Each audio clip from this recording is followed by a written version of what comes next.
राष्ट्रीय स्वयंसेवक संघ के सर संचालक डॉक्टर मोहन भागवत ने पहली बार अमेरिका की ओर से भारत पर लागू किए गए 50% टैरिफ पर प्रतिक्रिया दी। मोहन भागवत ने कहा कि हमारा आत्मनिर्भर होना जरूरी है। पीएम मोदी की ओर से कही गई बात का समर्थन करते हुए संघ प्रमुख ने कहा कि हमें स्वदेशी को बढ़ावा देना होगा। भागवत ने कहा कि अंतर्राष्ट्रीय व्यापार होना चाहिए, लेकिन दबाव में नहीं होना चाहिए। स्वदेशी पर जोर दिया, कहा कि जो चीजें देश में बनती हैं उन्हें इस्तेमाल किया जाना चाहिए।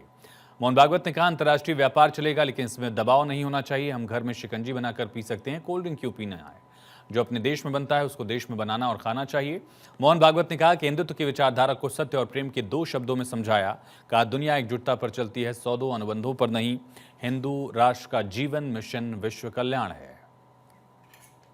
आत्मनिर्भरता सब बातों की कुंजी है। विकास भी करना है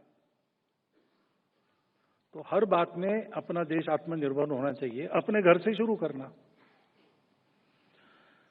जब ये स्वदेशी की बात करते हैं तो लगता है कि विदेशों से संबंध नहीं रहेंगे, व्यापार। ऐसा नहीं है।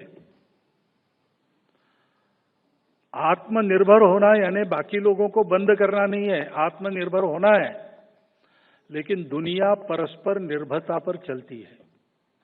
कुटुंब भी परस्पर निर्भरता पर चलता है, और इसलिए अंतर्राष्ट्रीय व्यापार तो चलेगा और उसमें लेन देन होगी।